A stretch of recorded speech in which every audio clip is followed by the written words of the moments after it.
This podcast is brought to you by the Mr. Mayo, Grimlock, Megabyte Musings, Avery Ellis, Kaj, Matthew Luft, and David Carter. If you want to help sponsor the Club F Radio.wave podcast, check out the Undead host here on Patreon.com/broop.com. .org. Nailed it. .ca.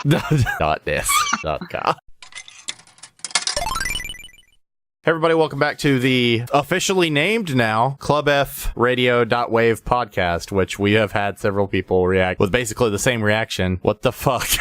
And I really appreciate that reaction because I feel like that should just sum up us as a whole. We had several ideas for the podcast name that we really enjoyed, and then we were kind of like, fuck it, like let's blend them all into one. And to be real, if you think that's hilarious, congratulations, welcome to the family, welcome to the Club F, as it were. And if you think that's stupid, where you been for the last 5 years?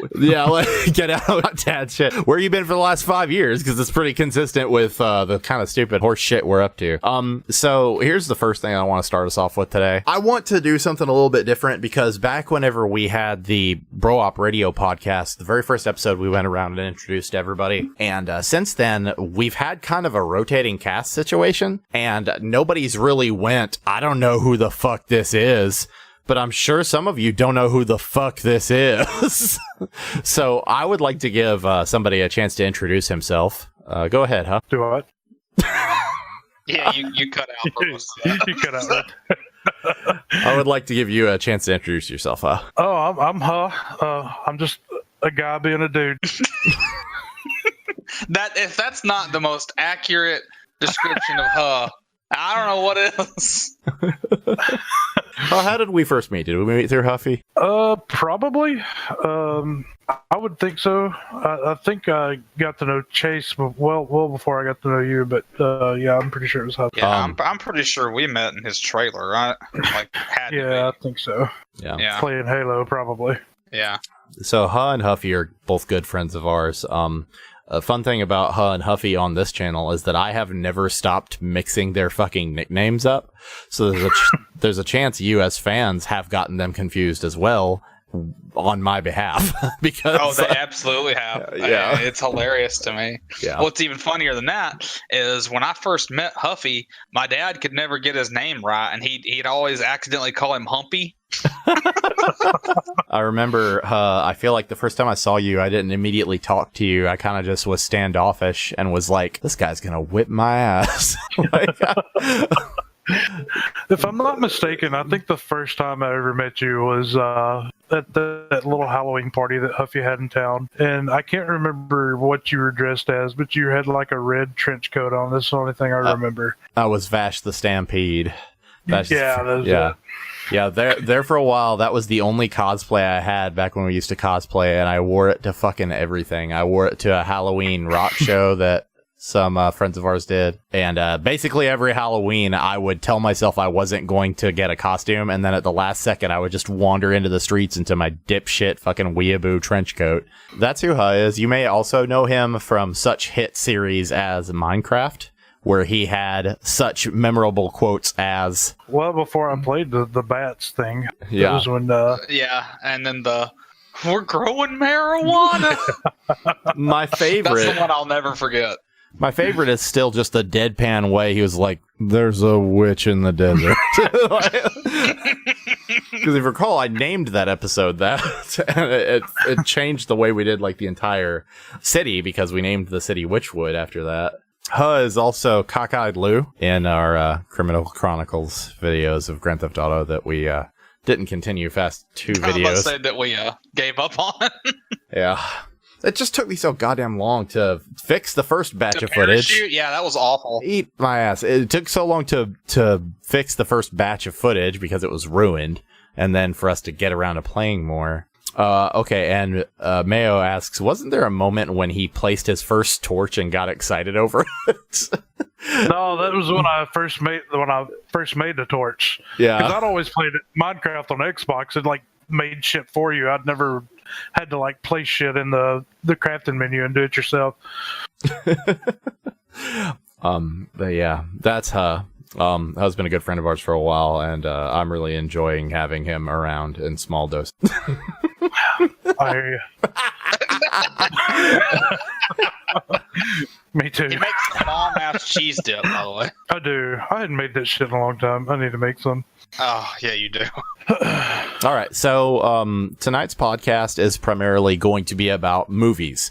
This was something that Huss suggested that I felt like was a really good call for us because we do really want to do one where we're specifically talking about anime that we're enjoying lately, but there's several roadblocks in the way of that one. One of them is that I don't really watch anime anymore, so I'm just a worthless piece of shit for that one. We still want to do, I want to do a podcast where at least Ian and Will and I, and possibly Ian and Nick and Will catch up on old D&D games of ours, because I kind of want to provide the fans with some context to our upcoming little D&D radio show that I'm going to be working on. If you're interested in that, you should go ahead and check that out in the Lich Hunter tier on Patreon. If you're paying for the Undead Host tier, you already have the Lich Hunter tier. I am going to go ahead and republish episode 1 of that because I think I can master the audio better. So I can't really do the anime thing because I know nothing about anime. I've never watched anime.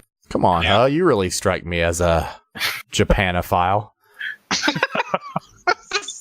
Well, hey, if you just watch My Hero, then we could talk about that. You know what's funny? I think at first glance, and this is not meant as an insult, Huh, this is meant honestly as a compliment.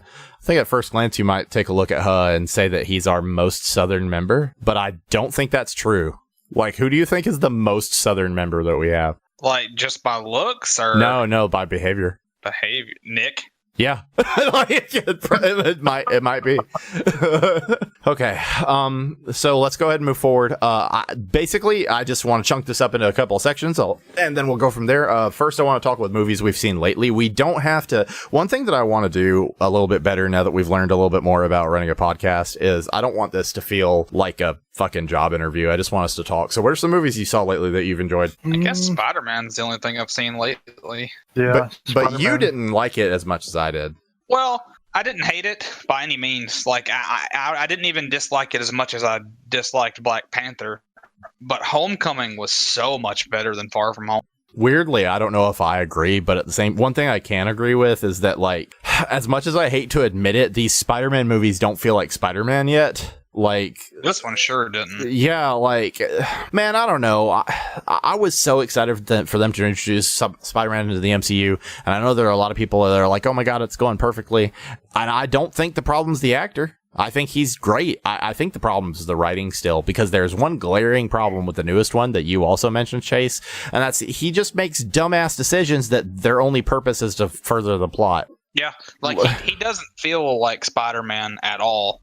He honestly doesn't even really feel like Peter Parker either. Like, yeah.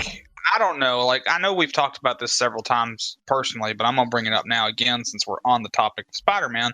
But, like, Tobey Maguire nailed Peter Parker. Andrew Garfield nailed Spider-Man, but not Peter Parker.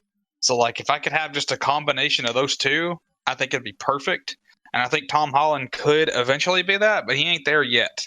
Yeah, and I really like that the way they are making him his own thing, because, you know, once you've had two interpretations of Spider-Man, it's really hard to follow up on that without appearing stale. So it is really cool seeing them focus on, this is MCU Spider-Man. His Uncle Ben is really more somebody else entirely. I'll avoid spoilers for anybody that... No, if you haven't seen Endgame, fuck you. Like, so... Yeah, it literally came out on Blu-ray yesterday. But yeah, like... Did it? Yeah. Yeah, I didn't realize that until today either. But, you know, his Uncle Ben is more Tony Stark, and while I can respect that as a choice, in terms of, like, writing the cinematic universe, I did have a moment where I was just like, aw, fuck. And that was whenever that fucking gravestone slammed down, I was like, this is gonna be it. Uncle Ben. Tony Stark. Who gives a fuck about Tony Stark? This is supposed to be Uncle Ben's gravestone. But then I was like, well, no, why would it be Uncle Ben's gravestone? Of course it's Tony Stark's in this universe. So, like, I think, Chase, you and I are both kind of waiting for the same moment, which is, when is he going to be Spider-Man? Like, when is he going to be Spider-Man as in independent Spider-Man instead of like constantly relying on the graces of other people. Because thematically, that's what this movie was supposed to be about. But he still made a suit to AC/DC. Like, come on. Like, I loved that moment, but I'm still waiting for him to be Spider-Man. Yeah, and I hear you because, I don't know. I feel like the Spider-Man I've always known has been like a college student or like at least a senior about to be a college student. And Tom Holland's in like 7th grade, it feels like. And like not he's exactly, just so but young. I get it. Yeah, I know. It's just he feels so young compared to the other two that's already played Spider-Man, and I kind of don't like that. So, I'll put it to you this way: I am sincerely looking forward to seeing him grow up on screen. And what the fuck do I know about movies? But I think the thing that I'm the most interested in seeing where it goes is the ending. But I think that the setup might actually set up more towards movies that I might appreciate. Because in Homecoming, you and I were both like, people aren't supposed to like Spider-Man. Like, that's kind of the whole point. People fucking hate Spider-Man, and this might set that up. What are some other movies you've seen lately that you thought were super good? Or super bad? Fuck it. That's what I'm trying to think. I haven't watched I hardly anything lately.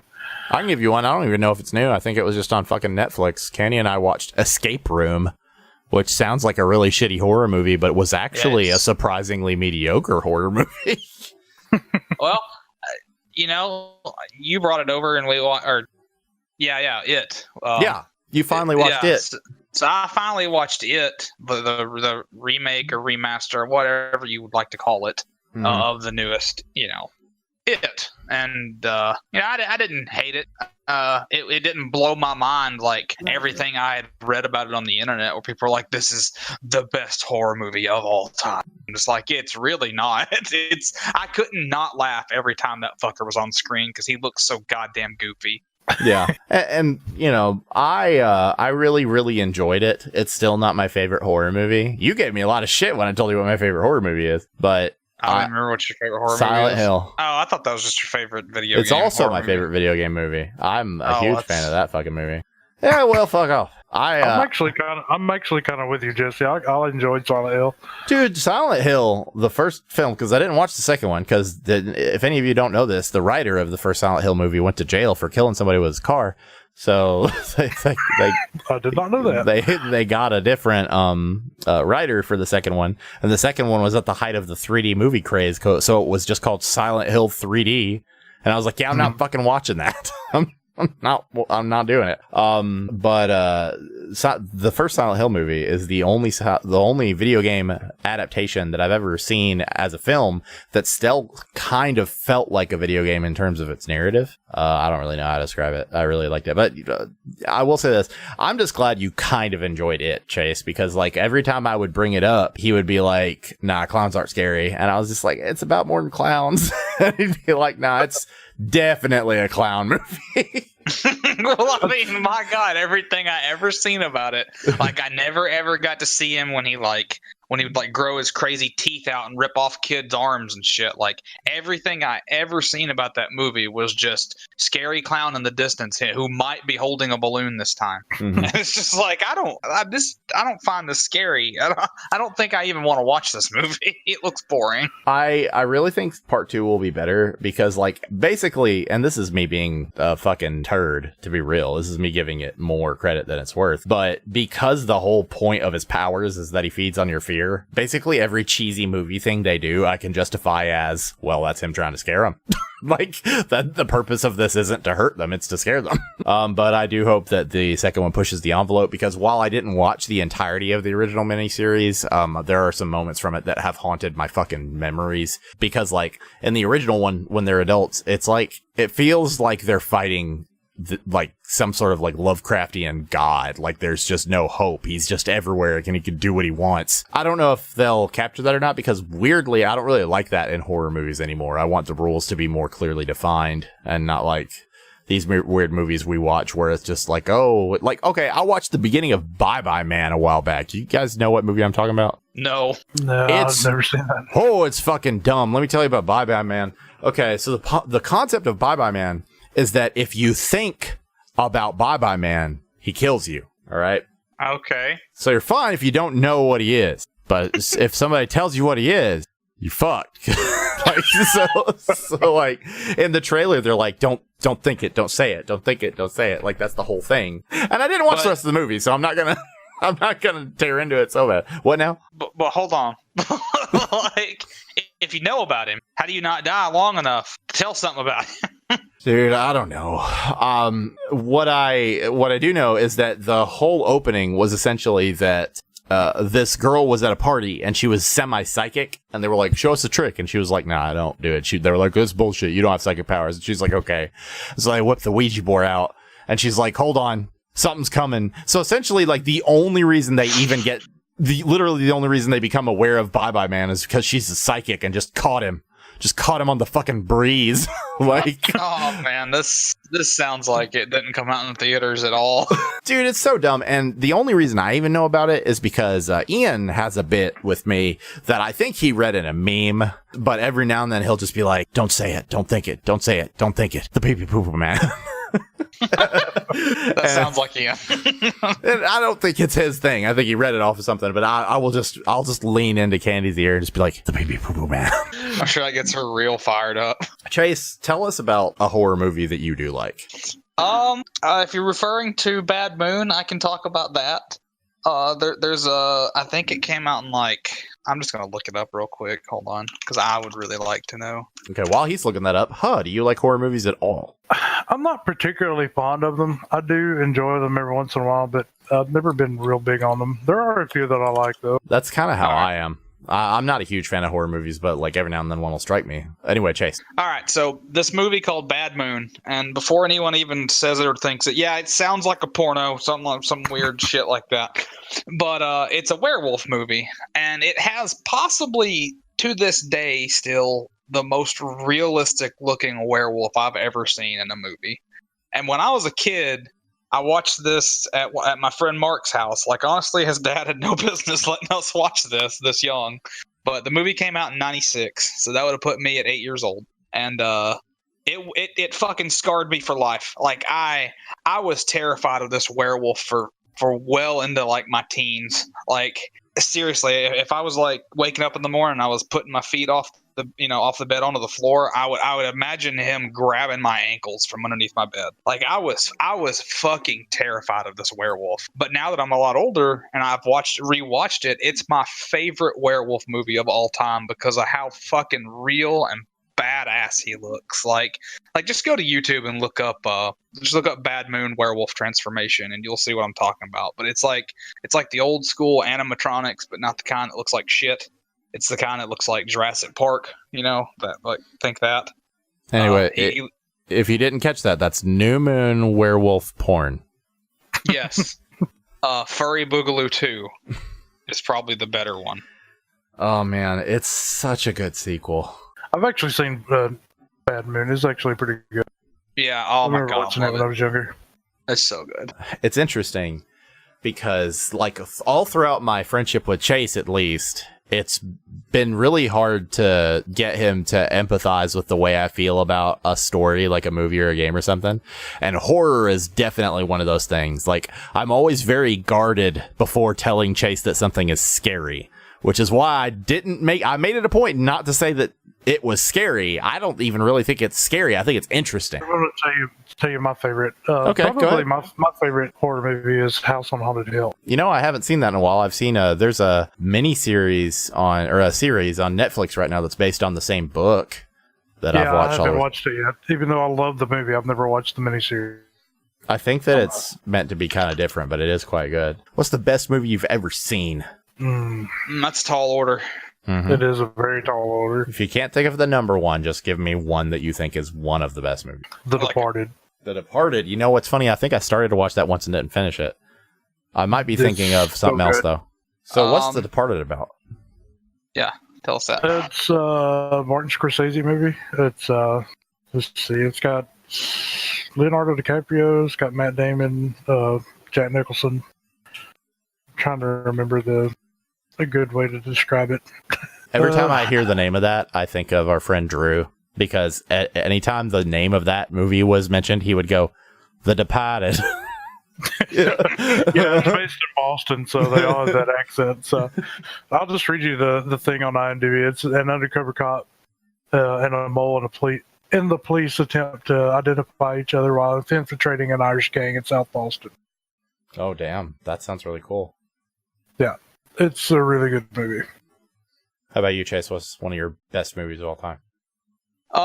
Definitely, fuck, I just lost it. The Andy Dufresne. Jesus Christ, what's the name of that movie? Oh, shit, Justin? you love that movie. Catch Me If You Can? No, that's not it.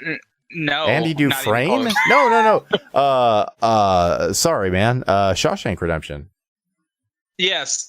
But now that you've mentioned Catch Me If You Can, that is also a fantastic movie. Sorry, man. I just heard a name and I was just like, oh.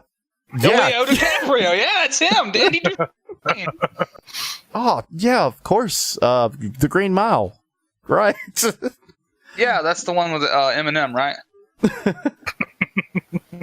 Fourth Son, or Jim Silver has said Treasure Planet, hands down, which I love the Treasure Planet as well. He mentions some of the most important information about that story is that it was a huge financial flop, but it had some of the most awesome futuristic sci-fi at the time.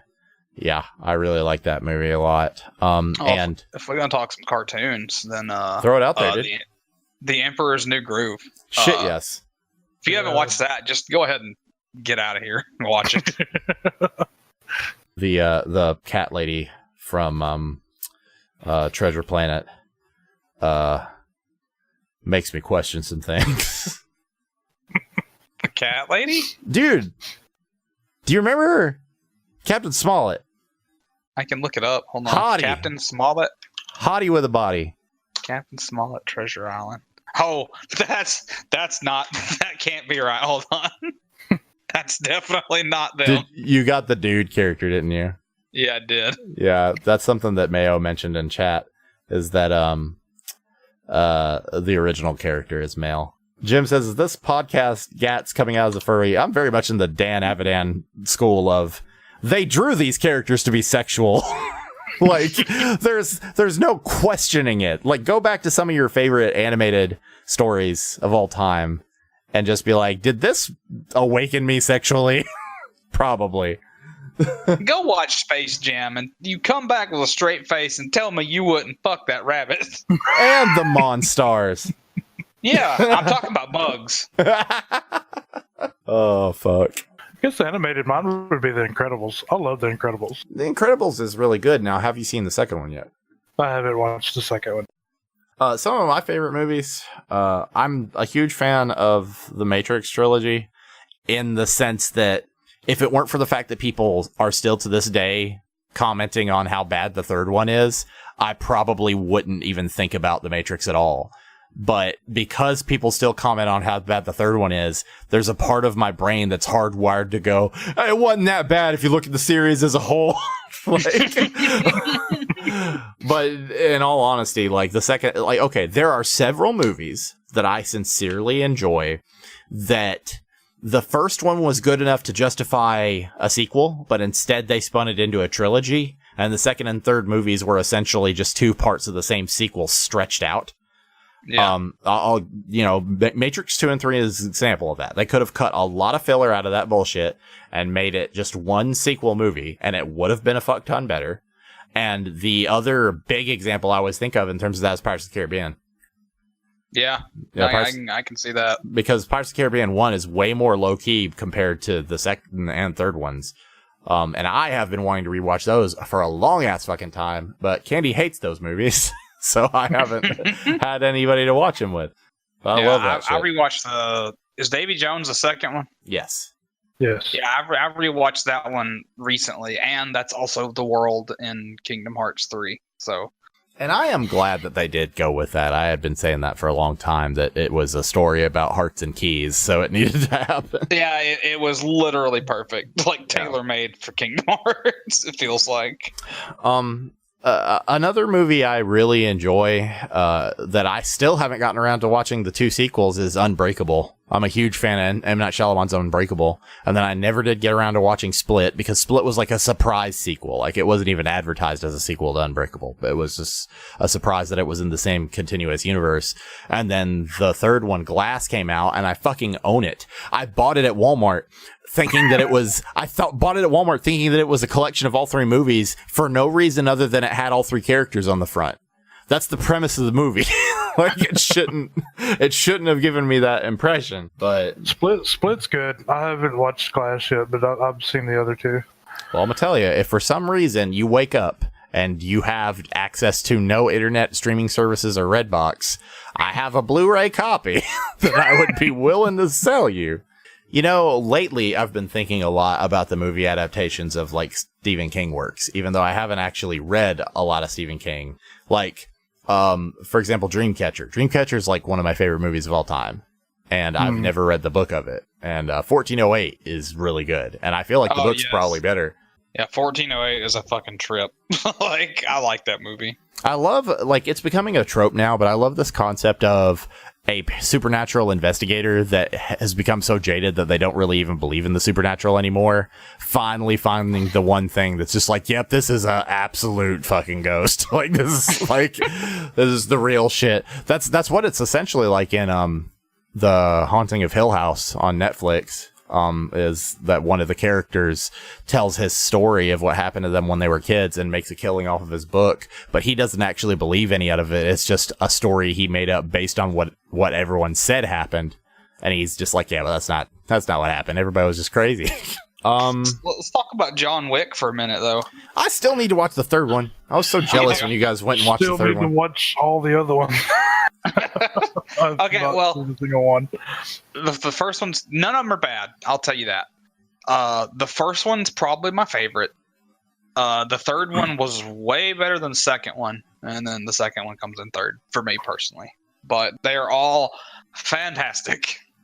Yeah, I'm really excited to see the third one. I'm really excited for Keanu Reeves because, like, there was a sweet spot when people would shit talk Keanu Reeves, and I would just be like, Keanu Reeves is a good actor, and they'd be like, is he? And I'd be like, he's really good at exactly what he does. Like, he doesn't have a lot of range. He's not going to step outside of it and do a romance comedy or anything like that. But like, Did you forget about Bill and Ted? But Bill and Ted is not a romantic comedy. Like, all right, huh? Fuck you. Are you guys excited for Bill and Ted 2? Honestly, I've never seen Bill and Ted 1, so. Big think. Dear Lord. I'm personally not. Like, I'll probably still watch it. Like, if, like, later on, I'm not gonna go see it in theaters or nothing. But, yeah, I'll watch it, but I'm not like super hyped for it or anything. It seems to me like, don't get me wrong, I do like this trend of making sequels to old ass movies because they're not meant to be masterpieces. They're meant to be fan service. I don't mind. I don't really have a problem with fan service, but it is approaching the point to where it's getting tacky. Like really, okay. For example, I am not a fan of Dumb and Dumber a lot. But we have some mutual friends who are huge fans of Dumb and Dumber, and seeing them get so excited for the sequel to Dumb and Dumber only to be let down so bad was just like, come on now, you didn't have to hurt him. Like, you could have just let him be. But I'm really worried about the Jay and Silent Bob remake. That's another example of that. Yeah. Like, the trailer looks funny, but I don't know if they can catch that lightning in a bottle again, you know? I don't know, like, sequels doesn't really bother me. What I hate is remakes. Hey, we're going to remake this movie that came out in 95. Why? Because they're out of ideas. Yeah, exactly. They have no ideas. Nothing's original hardly anymore. I got to thinking about this recently, about, like, what's going to happen to the Marvel Cinematic Universe. Are they ever going to reboot the whole thing, or are they just going to try to keep going for, like, 30 more years? And finally, I was just like, you know what? Here's what I think needs to happen. I think in about 10 or 20 years, Disney will probably have bought up the rights to DC, and that they'll just start over on DC. Like, I'm not saying it's what needs to happen. Like, obviously, I'm not necessarily pro monopoly or anything, but that would be the only thing I would get genuinely excited for. I wouldn't be excited for a reboot of the whole Marvel Cinematic Universe. No, but I would be excited for some competent writers and producers to take the helm. I would be surprised if they don't own DC in 5 years. 5. Wow. Man, I'll tell you. 5 to 7. Like, DC can't do shit right. DC is fucking up, and they're not just fucking up in their movies. They're fucking up in their comics. And I hate saying that because I was an adamant defender of the New 52 reboot back when it happened and everybody hated it. I've got some New 52 comics I can't sell because they just stink. Like, they're well written, but a comic fan can smell them from a mile away and just be like, ugh, those are New 52. It's like playing 4th edition D&D in a convention hall. Like, they just fucking smell it. And they fixed it, only to ruin it again. They did Rebirth, which was just fan service. It just brought back everything that everybody loved. And then the event that they did most recently, which is about, like, trauma in, like, war and fighting, it's done a lot of really wacky shit that's clearly just kind of like the Hail Hydra Cap thing, where they're just trying to get people to have a reaction. It's not like I know, like, man, I used to really badly want to talk about comics more on the podcast. Now I don't. Like, dude, I loved comics while I was collecting them, but if there isn't a bigger fucking money sink, like, and I'm not talking about, if you can collect comics in a responsible fashion, that's fine, but don't collect them the way they want you to collect them. Like, I had a lot of people that would talk in the stores and they'd be like, how many issues do you buy before you give up on a series? And that is an important question, because it's bad to, you'll get sunk cost fallacy. Well, you'll be like, well, I've already bought 5 issues. I might as well buy the next 32. So, like, so you can't let yourself fall into that. But they were like, oh, well, I'll give it like 5 issues. So I'll give it like 3 issues. And I was just like, guys, if I don't like the first issue, I don't buy the second one. And they're like, what? And I'm like, they had one shot. Like, what are you talking about? Yeah, I don't know. Like, I'm in that same mindset of manga. Like, if I had bought all the manga I've ever read, which take up way more space than a comic book, because, you know, it's like the size of a small book in thickness and height. Like, that would be so much fucking money, and I don't know where the fuck I'd keep it. Because I've read all fucking like 700 issues of Naruto. I've read all of Bleach. I've read all of Seven Deadly Sins. I've read all of, I don't know, those 3 for sure, and they're long as fuck. But I've read a lot of manga, and if I'd bought all that, I'd be so fucked right now. Who owns Warner Brothers owns DC for like movies and stuff, right? That's correct. If you go back and look, like, what's the most recent Warner Brothers movie that like pops out in your head that like you probably know made them a lot of money? Oh, they had something recently that did real well, didn't they? Well, I mean, they're going to make money off the DC stuff, regardless. It doesn't matter if it's like shit or not. non-DC Warner Brothers that they made a lot of money on. Yeah. I feel like there was something else with Henry Cavill in it that was Warner Brothers movie that they did all right with. I don't remember what it was. Yeah, that's what sticks out to me is Godzilla. Yeah, Godzilla done decent. Aquaman, I hope did good because that movie was good. I'm just talking about stuff that like made them a lot of money. The only thing that really stands out to me in recent years is It. Oh, yeah. Then, they did do it. Yeah. And then the Dark before Knight that, it was. Yeah, but I mean that was 10 years ago. Yeah. And then before that, it was American Sniper. Mm-hmm. American Sniper made them a lot of money. But other than that, this is just shit. It just seems like they're the worst people to have DC, because like now that you're bringing it up, every non-DC Warner Brothers movie I can think of is just not a good fit. Like, it's just not even similar in style. Like, if you want to go on a deep dive back through our old fucking podcasts, I was a huge defender of Batman vs Superman. I was like, listen, it's a really dark tone. It's probably too dark, but we haven't seen that, so let's give it a shot. And I was wrong. No, I actually wasn't wrong, because Justice League just flipped it on its ass. I really think Justice League would have been better if they'd kept that same dark tone and maybe explained some of people's unanswered questions from Batman vs Superman. But I think exactly where it went wrong is they were just like, hey, Marvel's doing funny, let's try that. Well, they paid Joss Whedon to do a rewrite, and they were like, hey, we made a movie, we're pretty sure it's going to shit the bed, so make it an Avengers movie. And like, Like, there's only so much tuxedo you can put on a turd. I got some questions for you guys. My question was going to be different, but now it's given me an idea for a different one. What are some pet peeves of yours when you go into a movie? What are some things that just really break a movie for you? Pet peeve when I go into a movie? Yeah. Crying ass kids. Can't stand crying ass kids anywhere, but especially a movie.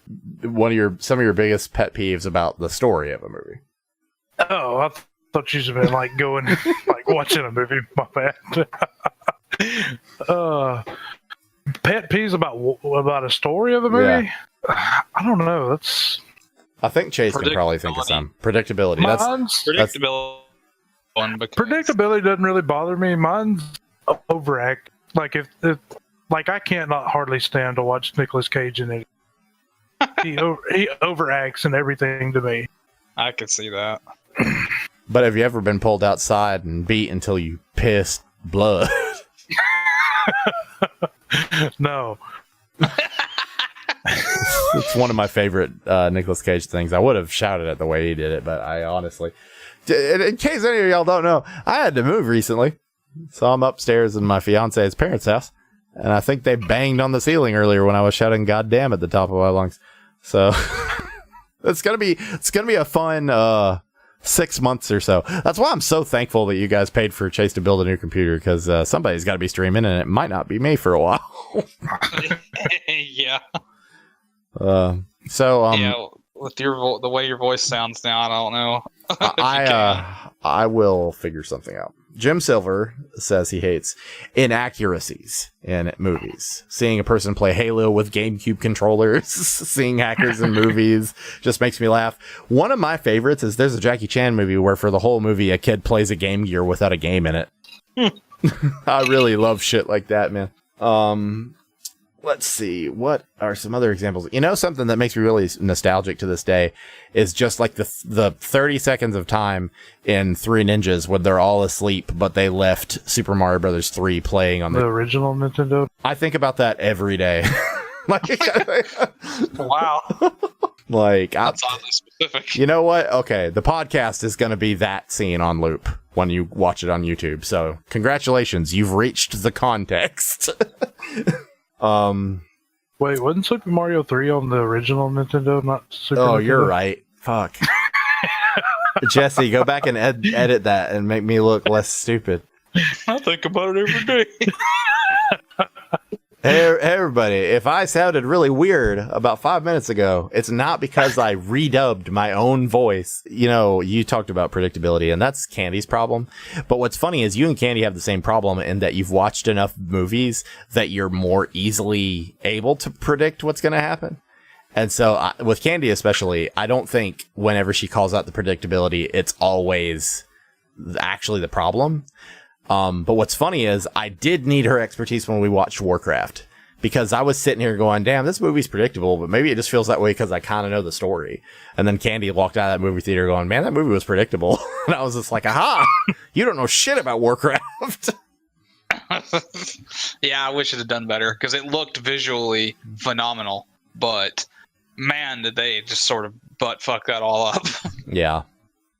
And, you know, the people who made it were just like, you know, we really did want to do a sequel, but y'all didn't watch it. Like, y'all didn't buy it or nothing, yeah. So we can't justify making a sequel. I was reading an article about that the other day, about how it's basically like Firefly. Like, it's got such a big following now, and they were just like, well, you know, sucks to suck. Like, we needed this when it released. Like, we can't do a sequel now. Like, there's no way. No one's going to fund us.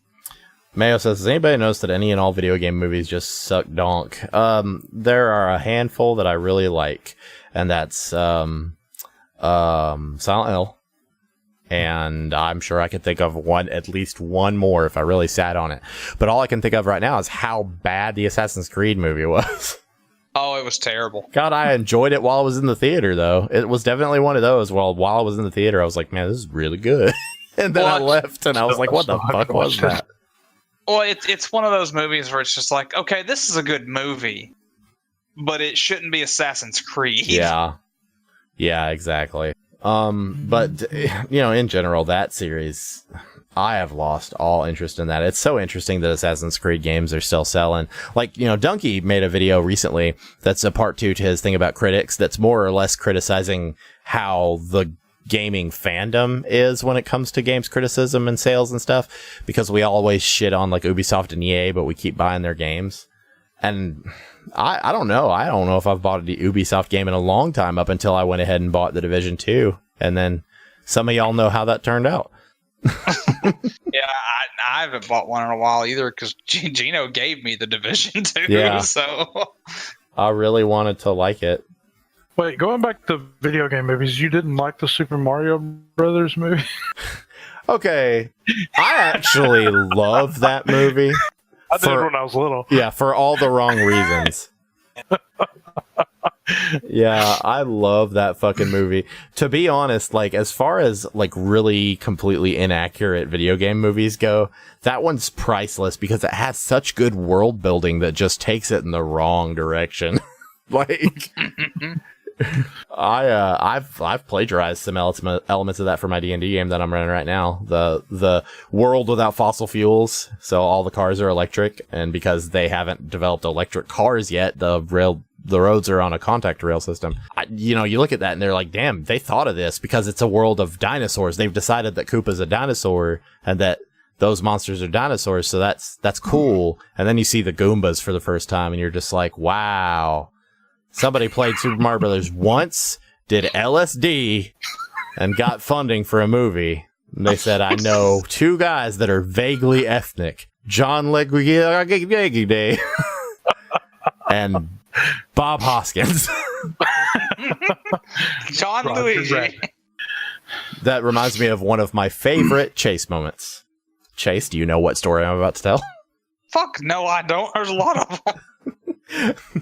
We were watching a movie called it was one of the Dead movies. Oh shit. Yeah, I know what you're talking about now. What was that movie? It was Army of the Dead? It was like Dawn of the Dead or it was because the remake where they were like there was like a new fucking form of government and it was that one rich dude. It was that one. So essentially, they had just remade Dawn of the Dead, and then later they did a sequel that was in continuation with the original series of Dawn of the Dead movies. It had John Leguizamo in it, and so Chase was just like, hey, well, there's Luigi. Hey, where's Mario? The next thing we see is like a midget running across the screen. And he's just like, there he is. And then he got shot and killed, and Chase was like, man, this is the worst Mario Brothers movie I've ever seen. Oh. What's your favorite movie to video game? Movie to video game. For a long time, it was Spider-Man 2. And if you didn't catch that, I'll say it again, because I know my voice went into the red there for a second. Nah, I heard it. Okay, you yeah. said John Leguizamo. For a long time, it was Spider-Man 2. They topped it with the newest one, but it wasn't exactly based on a movie, per se, I think mine is The Punisher for PS2. Yeah, a lot of people really like that one. A lot of people were like, that game damn. was fucking awesome. Yeah, has no right to be as good as it is, essentially. What about mine, I don't know if you guys ever played it or not, but there was a hack and slash Wolverine game. Oh, yeah. I did play that. It was excellent. I'm sad that I didn't finish it. Really good. It was like God of War, man. That was yeah. All right, you just got to cut this out because I'm gonna have to go pee. I'll be back. All right, go. Oh man, Jim Silver posted that fucking trippy ass interdimensional travel scene. That's one of the reasons I still remember that movie to this day, man. Cause like, okay, no, this is all going in. Fuck it. So Jim Silver has posted the clip from the movie where Mario has fallen through the cave wall, the Super Mario Brothers movie, fallen through the cave wall into the alternate dimension that the Mushroom Kingdom is. And it's so fucked up trippy that it almost makes you forget that the Mario Brothers series already has institutions for instantaneous travel. They're called warp pipes. We never really see one. They're in a tube at one point. But no, they go through this weird fractal geode place. For some reason, I was imagining Walk the Dinosaur. I think that was on the soundtrack for that movie. Boom, boom, shakalaka, boom, boom, boom, shakalaka, boom, boom. What? Boom, boom, shakalaka, boom, boom, boom. I'm not like you don't know what we're talking about. Open the door, get on the floor. Hold on. It was a night like this 40 million years ago. I lit a cigarette, picked up a monkey skull to go. Wow. I've got the lyrics pulled up. Do you want the rest of it? I don't. I'll sing it later. I'll sing it later. The sun was spinning fire. The sky was blue as ice. Nah, I'm not going to sing it. Thank God. I walked the dinosaur. What, in your opinions, makes a movie great or memorable or timeless? Like, what really seals the deal to make you go, that movie was fucking awesome? Music is a big thing to me. Agreed. I think every single movie that I've ever been like, God damn, I loved that movie, had an epic score. Yeah. I think that's probably the biggest redeeming factor for Batman vs. Superman, is how powerful the music was. And it was Hans Zimmer, yeah. So Jim Silver over here giving credit where credit's due. Hans Zimmer is fantastic. And likewise, that's part of why I love Inception so much. The music in that is fucking dope. Yeah. Well, let me ask this. Can we all agree that Terminator 2 is pretty timeless? Yes, Terminator 2 is one of the most timeless movies I can even think of. That's why I really hope the new one coming out is going to be good. What makes it timeless? What makes that one timeless? What makes what timeless? Terminator 2. Terminator 2. Oh. Well, I could tell you why I think it's timeless. I think a lot of movies from then used a lot of practical effects, and what CG they used, they were careful to use it in like low light settings so that it wasn't as convincing. But that's not what I want to say. Like, what makes that movie timeless to me is like the quotes and the weird feeling of family that like violent action movie has. And I feel like the newer Terminator movies kind of carried that too far. Like the ones where like the Terminator is like an old grandpa that says like sweet things. I don't know, man. Like, don't get me wrong, I love it in a fan service sense, but it's like, Well, to me, I mean, if you go back and watch that, it just comes back to music. That movie had a great score for it. Yep. I mean, you couldn't have picked a better soundtrack. Something else that I really appreciate about that movie that somebody brought up on a Reddit post recently is that movie does all the right things to establish Sarah Connor as a badass in her own right. Like, you have a lot of people talking lately about how to write female characters correctly. And don't get me wrong, I'm probably wrong for saying this, but I've always said, write a female character the same way you write a male character. Just have her be badass in a uniquely non-gender based way. And she is, in the sense that she had nearly escaped that asylum completely on her own. But so we get to find out how badass she is, but she still just cowers in fear at the Terminator. And that doesn't make her less badass. It establishes how fucking scary the Terminator is. Yeah. Yeah, I feel like they did a good job writing, I can't remember the actress's name, but she's in the newest John Wick. And, she's like his sidekick in the whole thing. I won't say why because it's a big spoiler. Is she played by Halle Berry or something? Yeah, I think it's Halle Berry.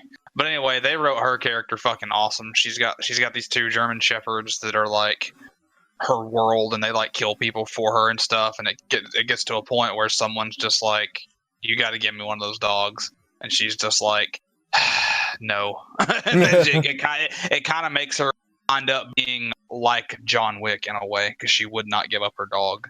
Wow. It was really good. They wrote her perfect. Jim Silver has recommended the Alien series in terms of strong female protagonists.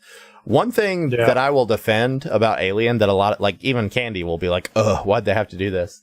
So the gratuitous panty shot in the first Alien movie where she's just for no reason other than to be nude, she's like getting nude right at the end and then has to fight the monster one last time. I am in full defense of that scene for no reason other than young Sigourney Weaver in her panties. Like, please give me more of that. That's what the new Alien movies are missing. I don't care if you have to CG that young Sigourney Weaver body. I just feel like you could sell a lot more tickets. That's just me.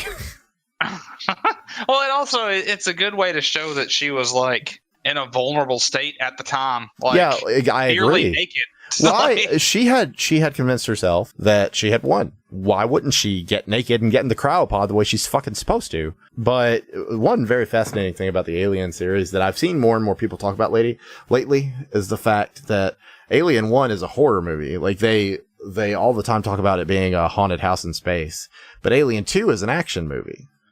And it seems like there are a lot of examples of that. I can't think of any right now, but there are a lot of examples of that where there's a genre shift, and sometimes it's for the better and sometimes it's for the worse. Like in the event of Terminator movies shifted from horror in the first one to action in the second one, and then to like dumb shit comedy in some of them.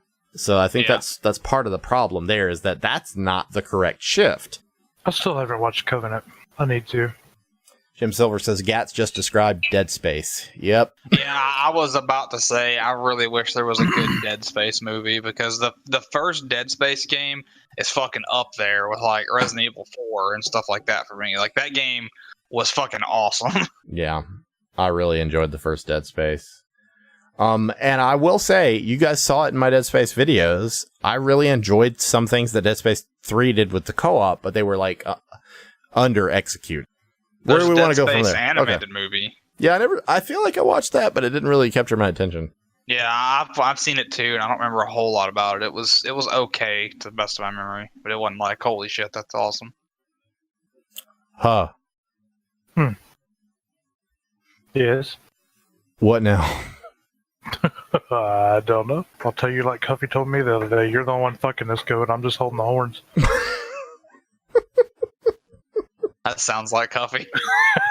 What's the worst movie you've ever seen? Oh, God. I gotta think. Okay. I'll tell you one that I didn't hate as much as you did. But it's because I had set my expectations accordingly. Let's flash forward to the beginning of mine and Chase's friendship, where any wrong move could create a divide between the two of us. And Chase wanted to see a horror movie, and I didn't really like horror movies. And I'd already bailed on one horror movie because I just didn't fucking want to watch it. So I swallowed my pride and I watched this horror movie and did my best to enjoy it. And I walked out of it going, it was pretty good. And every single motherfucker that walked out of it with me was like, that was the worst movie I've ever seen of all time. And that was The Hills Have Eyes. Oh, yeah. It could have been good, is the problem. It really could have. I think the worst one I've ever seen, and it's partly my own fault. Well, I don't know if I'll say that, because the trailers were very misleading and I had not read the book. But Bridge to Terabithia was goddamn terrible. And that is a problem of it setting the wrong expectation. A lot of trailers did you wrong in that way around that time. Do you got a bad movie? I can't really think of like the worst. One that come out recently that everybody loved that I freaking hated though was Bird Box. I hated that damn movie. I haven't seen it yet. It's in my list and I just haven't got around to it. I'm gonna tell you, I liked the first act. So like the first third of that movie I liked, and the rest of it I was like, wow, you guys, you set up something really cool and you're not gonna really do anything with it. like we're like the whole first third of that movie is some of the most traumatizing horror I've ever seen, and that it's like such an unknowable thing. And that's just like, well, we're gonna hide in the house now, and we're gonna have normal horror where we're all arguing. Like we're gonna have like the worst parts of a zombie fiction where it's just people arguing. Yeah, that's exactly what I compared. It was like a zombie movie without zombies. Mayo has suggested like all of the major movies from Sci-Fi Channel in like the late 90s, early 2000s, which is Jaws, Twister, and Lake Placid, I believe. Oh, you can go fuck yourself. Lake Placid's awesome. Yeah, Lake Placid, and I like Twister. Twister was really good. Yeah, Lake Placid is the shit. What were you about to say, Chase? I had another one, a bad one. Oh, 30 Days of Night. I hate that movie. You know, I've never even seen that movie. It's real bad. Like, it's got such a cool fucking concept because they're up in like Alaska where it's, you know, night for fucking months at a time, and it's about vampires. So like they just get to fucking roam that whole time because there's no sun. So like it's such a cool concept, and then the movie was ass. I am probably gonna have to look one up. It's a Keanu Reeves movie, actually. And this is one of the worst movies I've ever watched, but it also has a scene in it that I love. Yeah, I'm not gonna find it. Seeing as how I hate Nicolas Cage, The Wicker Man was a pretty bad movie too. Mayo says The Thing is a good movie. Yeah, it's a good movie. I think, a good movie. Yeah. A Scanner Darkly.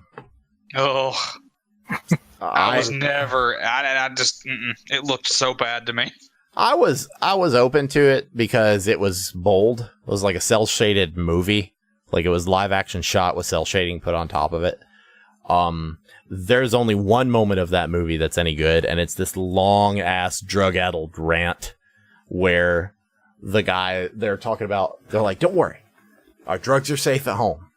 And they're like, "I installed a security system," and he's just like, "Oh, what are you talking about?" He's just like, "I have a security system in the front door," and he's just like, "What? That doesn't make any fucking sense. Like, what's gonna stop them from going in through the window?" And he's just like, "Oh, they're not going to go in through the window." And he's like, "Why not?" And he's just like, "Because I left the door unlocked." And he's just like, "Oh, first of all, that's fucking retarded. But second of all, why would they even know the door was unlocked?" And he's like, "Because I put up a big sign." And he's just like, "What did the sign say?" It was like, "Come on in, the door's unlocked." And like, it was so fucking stupid and out of place for that whole movie, but I will never forget it. Wow. There's one movie that I nearly forgot to talk about that I've been wanting to talk about ever since I put out my edgy, here's why we're demonetizing our own videos video. All right. So let me explain something real quick. I put out a video recently to announce that we were going to turn off monetization for all of our videos from now on because we're not making ad money anyway. And it feels like a lot of creators are getting fucked over because they're relying on ad money and then YouTube can just take it away whenever they want. And they're taking away in an inconsistent way. Like they'll take away for you having violence in your video when like major channels based on major corporations are allowed to cover violence as a part of news things. Or they'll demonetize and remove somebody's parody video about making nooses when somebody else will have a outright instructional video on how to make a noose. So it's just bullshit that we don't want to participate in. And, you know, thankfully, we're a little late on the draw here, but we're in this era of time where most content creators have a Patreon and, you know, Twitch donations and shit. So it doesn't fucking matter. But I did want to make a video kind of stating our policy on like humor and on like, it's weird because at least one person didn't really take it well and kind of tried to make us feel bad about it. And instead of feeling bad, I would like to refer to you one of the greatest American comedy movies of all time. Chase, you know what it's called. My Cousin Vinny. No. Which is a fantastic movie, by the way. Starts with a B and ends with Blazing Saddles. Oh, yes. I know where this is going. I want to talk about Blazing Saddles for a second. And I really, really hope that there's at least one person watching this who gets outraged and doesn't listen to the rest of what I have to say, just leaves. Because I'm just so tired of this attitude. Like, okay, we had a comment recently that was like, "Oh, I skipped out once you guys started making racist jokes." And it was just like, no, we don't make racist jokes. We make jokes about racism. And that's what Blazing Saddles does, is that the whole thing is a comedic commentary on racism. The main character is a black man who is clearly got the most agency in the whole movie. He's clearly the only intelligent one in the whole movie, with the exception of Gene Wilder's character. But the movie says the N-word like 27 times. And there are so many people now that if it's said with zero context, they're just like, this movie is racist. And that movie's fucking hilarious. God damn, that movie's hilarious. Speaking of the N-word. Oh my God. Django Unchained is phenomenal. Yes. And that's another one that a lot of people were like, Quentin Tarantino shouldn't be allowed to do that. They were like, he's white. he can't make a movie with the N-word in it so many times. And then people referred to what Samuel Jackson said about it, because Leonardo DiCaprio voiced the fact that he didn't feel comfortable saying the N-word that many times, to which Samuel Jackson said, N-word, this shit's just a Tuesday for us. I have already since commented on the video that we put out. It's not like that we're trying to be the new fucking Filthy Frank. Like, we're not trying to be content cop or anything over here. But to refer to that series of videos, which I've honestly forgotten the name of that creator, the one that does Content Cop. iDubbbz. Okay, to refer back to iDubbbz, he does make a point in one of his videos where he basically says, he was just like, that, you know, words only have as much power as you give it. Like, we've got to get the fuck over it. Yeah, I really like his videos. I think he does a good job. Yeah. So, ultimately, kind of like what I've said in previous things, Bro Up is not making a stand so that we can say slurs in our videos. If that's your takeaway, I wish you well in finding your next squeaky clean YouTube channel. But more or less, we want you guys to have the feeling of hanging out with a bunch of your unemployed friends on their couch. And in order to accomplish that, we're not going to censor ourselves that much. I am going to go ahead and warn Will that he can't say certain things while playing Dark Souls. but outside of that, Mayo says words are the most powerful tools in the world, which is why people get so hiffed over swearing. I don't like swearing, but it exists and everyone says stuff. I mean, exactly. I'll give you an example. This may be something many of you may not know about me. I'm semi-religious. So there was a long period of time when people saying goddamn around me made me uncomfortable. And eventually I got over it because I never interpreted that portion of the Bible to mean that anyway. And I think that we should all have our own attitudes towards things. And I think that if you are personally offended by something, then you shouldn't partake in it. But that doesn't mean that we're not open to criticism. I am open to criticism. I'm just tired of getting stupid criticism. And I know that makes me sound like an asshole. But I just really fucking tired of people who come out the gate with a bad attitude when they lob criticism.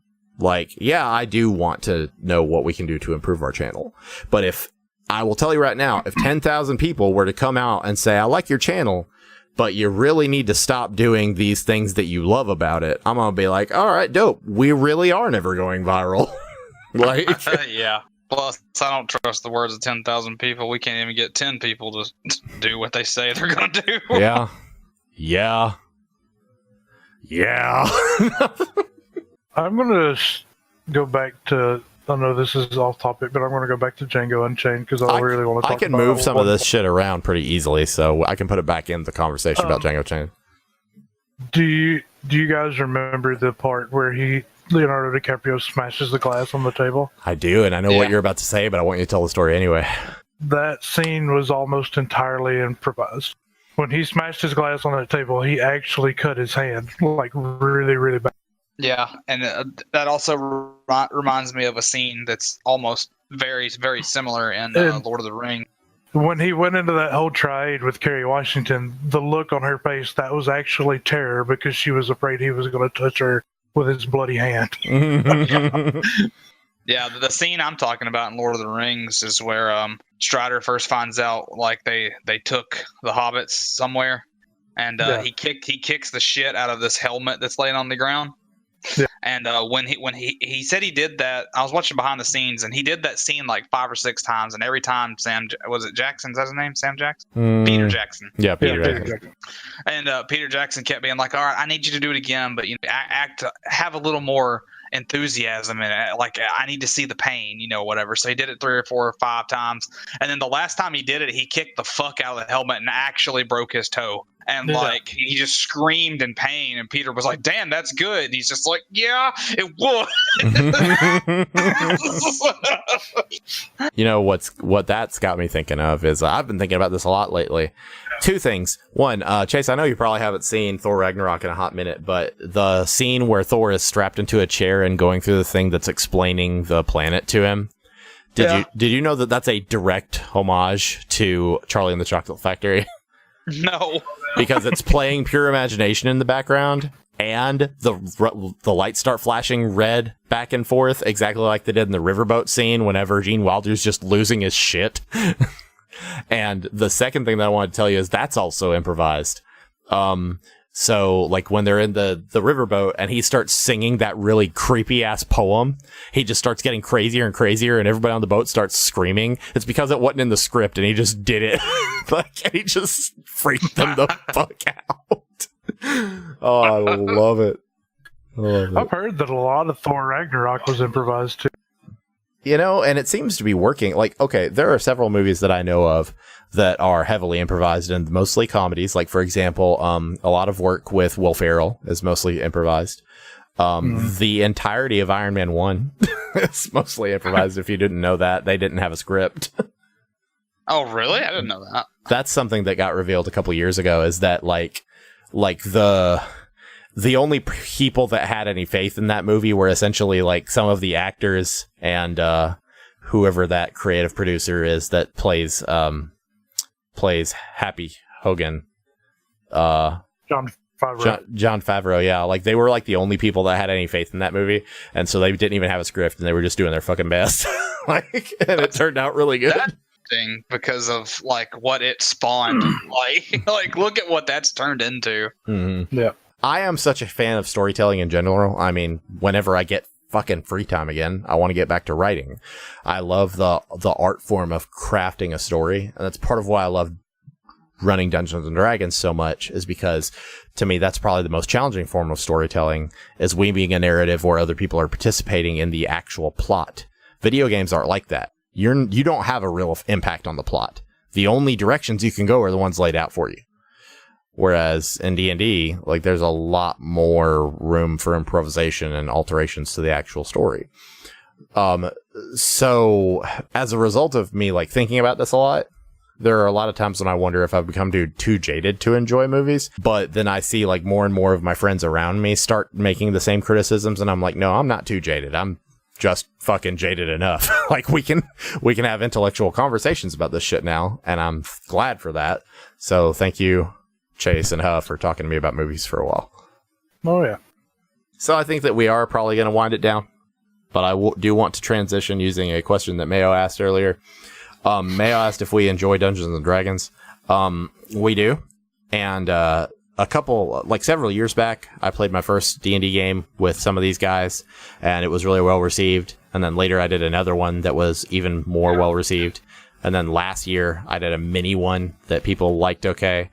And this year I've decided that all of those games are canon and they're in the same universe. So the D&D game that we're running right now is something that I'm actually recording and putting up on Patreon.